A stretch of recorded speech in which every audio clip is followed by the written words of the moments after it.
Salut les amis de RFLJ, j'espère que ça va pour vous. Donc suite à la DS5, la découverte de la DS5 de René la semaine dernière, on va aujourd'hui avoir la réponse en miniature.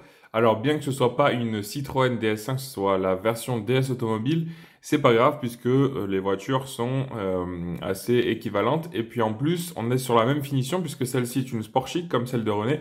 Donc c'est pas mal et vous verrez qu'il y a quelque chose de similaire aussi, peut-être que vous le voyez déjà. On verra ça un peu tout à l'heure. Du coup, pour cette DS, en plus, ce qu'il y a de bien, c'est que vous pouvez voir la face avant qui est différente par rapport à la version Citroën. Donc, je vous invite, si vous ne l'avez pas déjà vu, à aller voir les deux vidéos où on présente la nouvelle Citroën DS5 de René.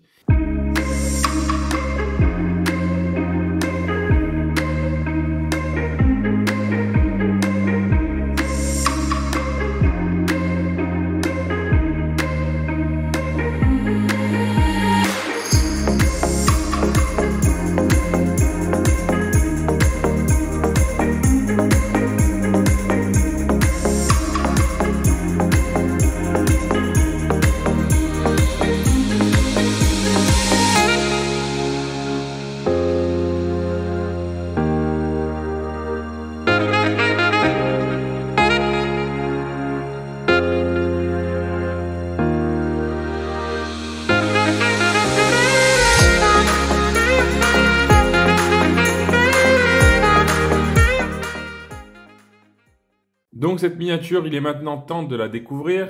C'est une fabrication no rêve au 1/18e, comme toujours quand on fait des vidéos miniatures. Celle-ci, cet exemplaire-là, a pour particularité d'être de 2015, donc une des premières phase 2. Et au niveau de la motorisation, c'est une 1,6 litre THP 155. Et bon, comme je vous l'ai déjà dit, on est en présence d'une finition sport chic. Donc maintenant, on va pouvoir un petit peu la découvrir. Donc vous avez un petit peu vu la face avant. Là, on va découvrir le latéral. Bon, rien d'incroyable, hein, si vous avez déjà vu les vidéos des 2 semaines précédentes où on présente une vraie DS5. Rien d'incroyable pour vous. Vous avez déjà pu voir le design. La seule chose qui change, comme je vous l'ai dit, c'est la face avant. Ici, donc, au niveau de l'arrière, vous pouvez remarquer qu'il manque le logo DS. Donc, il y a eu un désiglage qui a eu lieu. En fait, tout simplement parce que je crois que j'ai eu une partie du logo DS qui s'est décollée. Donc, du coup, j'ai décidé de retirer la deuxième partie parce que ça faisait moche d'avoir seulement un D. Reste plus que le logo DS5 en bas du haillon. Mais bon, sinon après, ça va, c'est pas trop choquant. Le jour où je me lancerai dans la décalcomanie, peut-être que je remettrai un logo DS. Voilà l'autre partie latérale avec des grandes jantes. Et donc la partie avant, on va la décrypter un peu plus parce que elle est différente. C'est la phase 2, donc c'est inédit sur notre chaîne. Voilà, donc en fait, ce qu'on a, c'est que la forme des phares est la même que sur la version Citroën. On a simplement même pas, le pare-choc, je pense qu'il change pas. Je pense que c'est seulement la calandre, puisqu'on retrouve ce C là que vous voyez peut-être pas forcément très bien parce que c'est noir sur bleu foncé, très très foncé. Mais bon, le C y est toujours avec le feu de brouillard qui est là. La partie un peu proéminente qui fait une espèce de lame. Alors on a peut-être juste un jonc chromé qui a été rajouté, mais sinon c'est assez similaire. Et après on a donc la calandre qui elle par contre est différente avec le logo DS et puis les espèces de DS Wings qui se prolongent dans les phares. Bien évidemment l'intérieur des phares est différent. Voilà, c'est ce qui diffère une phase 1 d'une phase 2. Donc autant sur la DS4, il y a quand même des changements assez importants. Sur la DS3, c'est pareil. Quand je parle du changement entre Citroën et DS, hein, bien sûr. Sur la DS3, je crois qu'il y a tout le pare-choc qui change. La DS4, c'est pareil, et puis je crois qu'elle est rabaissée au niveau de la hauteur de caisse. Par contre, sur DS5, vous pouvez voir que finalement, il y a juste la calandre qui est différente, et puis l'intérieur des phares. Sinon, on retrouve toujours ces deux sabres typiques de DS5. En ce qui concerne le pavillon, eh ben, on est sur un pavillon vitré, comme sur l'exemplaire en la possession de René, donc toujours avec ces deux vitres séparées ici, et puis celle-ci qui est complète pour la banquette arrière, et puis ici on a la lunette arrière supérieure. Donc voilà, et puis en ce qui concerne le châssis, voilà donc un châssis qui est très bien reproduit par Norev, avec toujours cette sortie d'échappement qui est simplement à droite et non à gauche, comme sur la version réelle. Ensuite on a un essieu qui est pas beaucoup amovible, seulement sur les roues. Mais c'est un essieu quand même qui est d'une pièce. Et puis ensuite on a les roues séparées. Alors pour parler un petit peu de cette miniature, je trouve qu'elle est plutôt elle se rapproche de ce que peut faire Podi Model. C'est-à-dire que là, vous allez le voir après, on a tous les ouvrants. On a le châssis qui est bien reproduit. On a l'intérieur avec, si je dis pas de bêtises, les sièges qui s'avancent et qui se reculent. Je vais vérifier, je suis pas sûr de ce que je suis en train de vous dire, mais on va vérifier ça ensemble. Et sinon voilà, je trouve que c'est une très belle réalisation. Alors ça fait partie, je crois, de la gamme premium de chez Norev. C'est un petit peu ce que je vous parlais il y a maintenant plusieurs vidéos de ça, de la différence maintenant de gamme entre, chez Norev, entre plusieurs modèles 1.18. On va avoir des modèles qui vont être d'une seule pièce sans ouvrant depuis environ 2018 si je dis pas de bêtises, et ensuite on a cette gamme avec tous les ouvrants où il y a notamment beaucoup de Mercedes qui sont reproduites par Norev dans cette gamme assez prestigieuse de la marque lyonnaise. Donc maintenant on va pouvoir parler un petit peu de la finition. Bon voilà, alors comme je viens de vous le dire, c'est une gamme premium, donc c'est une très belle reproduction. Franchement moi j'y vois pas vraiment de défaut, la peinture est très belle. Bon il y a juste... Alors le jour où j'ai reçu cette voiture, je me souviens, elle était pas forcément en très bon état. Il y avait un siège qui se baladait dans la boîte. Il y avait le spoiler, le petit béquet là qui était décroché d'un côté. Et je me demande... Ah oui, je sais plus ce que c'était, mais je crois qu'il y avait un autre truc qui se baladait aussi peut-être. Je sais plus bien.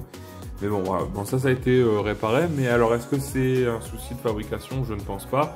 Moi, je pense surtout que la boîte a été maltraitée avant réception.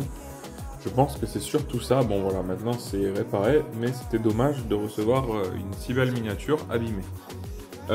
Ensuite, en ce qui concerne le reste, alors, vous pouvez voir par exemple que sur le phare, vous voyez que là, il y a des morceaux de... Alors, le plastique n'est pas forcément bien fini sur les pourtours entre la carrosserie et le phare. Ça, vous pouvez le voir. Bon, ça, c'est du détail. Hein. Moi, je ne suis pas forcément quelqu'un qui regarde les détails comme ça. Mais je sais qu'il y a des personnes qui regardent la vidéo miniature, qui aiment bien regarder dans le détail les défauts, etc. Bon, ça reste propre, hein, même l'intérieur du phare. Vous pouvez voir qu'il est vraiment bien reproduit avec les petits dessins sur le haut du phare. Donc ça, c'est pas mal. Après, en ce qui concerne les calandres, bon, elles sont pleines, elles sont pas comme par exemple chez Podi, elles sont pas percées, donc elles ne laissent pas avoir le radiateur derrière. Et puis les sorties d'échappement, bon, on voit pas bien, mais ça m'a l'air d'être un peu plein, enfin pas de suite plein, mais assez rapidement quand même. Mais bon, ça donne quand même une profondeur. Vous voyez que là, l'alignement du coffre, du haillon, est pas terrible. Et quand on va ouvrir ce haillon, il va avoir tendance à avoir du mal à se fermer, vous voyez. Je suis obligé de un peu le manipuler plusieurs fois. Et encore, c'est pas tout à fait ça. Donc ça, c'est dommage. Alors, en plus, des fois, il a tendance à se bloquer un peu. Bon, ça, c'est un peu dommage. Petit défaut au niveau du haillon. Après, je trouve que les vitres, le tour de vitre est un peu grossier aussi. Là, c'est le tour, hein, l'entourage est beaucoup trop épais. Bon, alors peut-être que c'est parce que c'est là que c'est comme ça qu'est collée la lunette, donc du coup ils ont voulu un peu camoufler tout ça, je ne sais pas. Mais c'est vrai que sur la version réelle, les tours de vitre sont quand même moins grossiers, moins épais. Ça c'est un peu dommage, mais bon, après ça reste quand même une belle miniature. Vous pouvez voir hein, la brillance de la peinture. En plus cette couleur là, ce coloris est magnifique. Alors j'ai pas le nom de cette couleur, si vous voulez l'écrire en commentaire dans le cas où vous connaissez, c'est bienvenu. Mais j'ai pas encore regardé quel était le nom de cette couleur. Voilà, donc on va passer maintenant à l'intérieur. Donc on va ouvrir le capot. Alors sur ce modèle-là, vous êtes obligé d'avoir ces petites pinces qui sont maintenant fournies dans quasiment toutes les Solido, peut-être même toutes les Solido. Vous êtes obligé, et encore, c'est difficile de l'attraper. Mais on y arrive quand même. Alors l'ouverture du coffre est un peu dure. Donc comme vous pouvez le voir, il n'y a pas beaucoup de prise pour la petite. Alors comme vous pouvez le voir, il n'y a pas beaucoup de prise pour la petite pince. Donc on va découvrir ce 1,6 litre THP 155. Voilà, donc avec le cache moteur siglé DS. Alors il y a moins de détails, notamment au niveau de tout ce qui est sticker, etc. que sur une Podi, mais quand même le moteur en lui-même est très bien détaillé. Avec le petit réservoir de liquide de frein qui se trouve ici. On a aussi le réservoir de lave-glace qui est représenté avec la petite pastille bleue. Donc voilà, un moteur bon, bien plastoc, mais il est quand même bien détaillé. Donc ça c'est assez sympa. Et puis l'intérieur du capot, on devine la petite feutrine isolante qui est représentée aussi. Donc ça c'est cool. Et voilà, donc ça c'est pour le compartiment moteur. Ensuite, si on passe au coffre, donc vous avez vu l'ouverture tout à l'heure, on va le rouvrir. Et puis là, on va pas forcément très bien voir parce que c'est assez sombre. Mais on a la plage arrière qui est amovible. Alors, elle se démonte pas, mais elle est amovible. Et ensuite, je sais pas si vous allez bien voir, on a, je crois, on a un petit caisson de basse à droite. Là, vous voyez, vous devinez un peu la silhouette. Et puis voilà, après il y a le coffre, le fond de coffre qui est recouvert d'une feutrine. Par contre, c'est pas comme sur Podi, ça se soulève pas, hein. Donc voilà. Ensuite, en ce qui concerne la banquette arrière, ce n'est pas rabattable. Voilà, c'est les petites différences, hein, entre cette gamme No Rêve et Podi, qui je trouve sont deux gammes qui se valent. Mais on voit que chez Podi, il y a quand même un poil plus de détails. Voilà, donc ça c'est pour la partie coffre. Donc ça c'est cool, hein, on peut mettre des petites choses dans la DS5 pour faire diorama. Donc ça c'est assez sympa. Et puis ensuite on va passer maintenant à l'intérieur. Donc voici l'intérieur côté passager. Alors je vais vous faire un focus, comme ça vous verrez mieux. Voilà, donc très beau, hein. Et vous pouvez voir que c'est exactement le même intérieur que la DS5 réelle de René. Donc voilà, ça c'est cool. Avec cette couleur, ce cuir beige. Alors vous voyez que les surpiqûres ici sont un peu grossières. C'est un peu plus fin normalement sur la version réelle. Bon, c'est pas grave, au moins elles sont représentées, c'est le principal. Et puis l'intérieur avec l'écran qui est allumé, là on peut voir que c'est une boîte automatique. Donc ça doit être la EAD6. Et voilà, après la coudoir, toutes les commandes sur la console centrale avec les vitres, etc. Tout ça est représenté. Et puis au-dessus, la console pour ouvrir le toit ouvrant panoramique, enfin pas ouvrant mais panoramique, ça aussi c'est très bien représenté. On va aller voir ce qui se passe côté conducteur. Donc le volant DS qu'on vous avait détaillé sur la vidéo réelle. On voit bien que c'est une boîte auto puisqu'il n'y a que 2 pédales. Pas de seuil de porte. Par contre ça c'est dommage parce que sur la version réelle il y en a. Et puis ensuite voilà, le bel intérieur. Et puis en ce qui concerne les sièges, là on les voit à peu près bien. Donc cuir brun, enfin marron, bracelet de montre avec le petit insert en aluminium qui se trouve juste en dessous de la tue-tête. Et puis on a le logo DS qui est incrusté en haut du siège. Donc ça c'est très joli. Et puis ensuite on voit aussi les petites touches de réglage du siège qui sont bien représentées. Alors là on voit mieux. Finalement, le seuil de porte est bien représenté et c'est exactement le même que dans la réalité. On ne le voyait pas depuis l'autre vue, mais là, on le voit mieux. Vous voyez, hein, la petite partie brillante.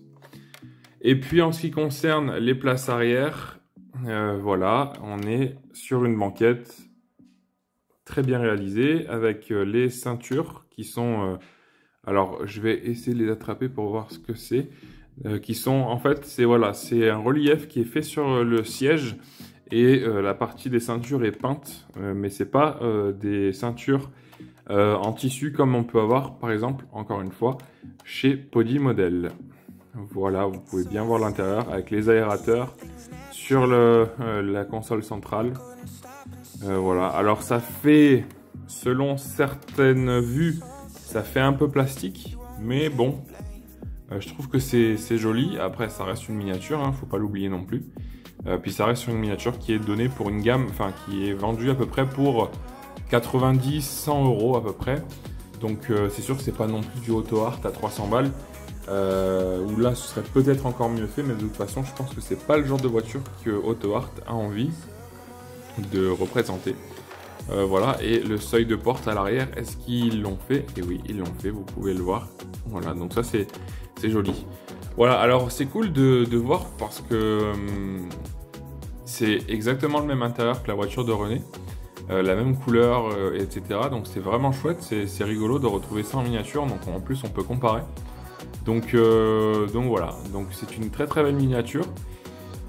Donc c'était la réponse DS5 en miniature après avoir vu la réelle sur la chaîne. J'espère que cette miniature vous plaît. Moi elle me plaît beaucoup, hein. C'est une voiture que j'ai maintenant depuis quelques années dans ma collection en tant que grand fan de DS automobile. Donc voilà. Bon, je pense que j'ai été assez complet. Alors les rétros ne sont pas rabattables. Ah oui, les sièges, j'avais dit qu'on regarderait ensemble s'ils s'avancent et reculent, mais je ne pense pas. Non, ils sont fixes. Voilà, on n'est pas sur du Podi. Voilà, donc les sièges avant sont fixes. Bon, c'est pas très grave de toute façon. On passe pas notre temps à utiliser ces détails-là. Je pense que ces détails-là c'est des trucs c'est cool de les avoir, mais c'est surtout cool de les avoir quand tu reçois la miniature, que tu t'amuses un peu, tu la découvres, tu regardes. Après pour faire éventuellement des photos aussi. Mais sinon, bon, globalement, c'est pas non plus super dramatique de pas les avoir sur une miniature. Surtout que celle-ci est quand même bien détaillée, avec un bel intérieur, avec tous les ouvrants. Et en plus, elle est bien faite, à part quelques petits détails par-ci, par-là. Mais bon, globalement, c'est une très très bonne miniature. Vous pouvez voir, hein, les disques derrière les jantes sont bien représentés. Enfin voilà. Je pense qu'on a bien fait le tour, mais c'est vraiment une très très belle miniature. Les rétros ne sont pas rabattables, c'est pas grave non plus, ça reste quand même une bonne cam.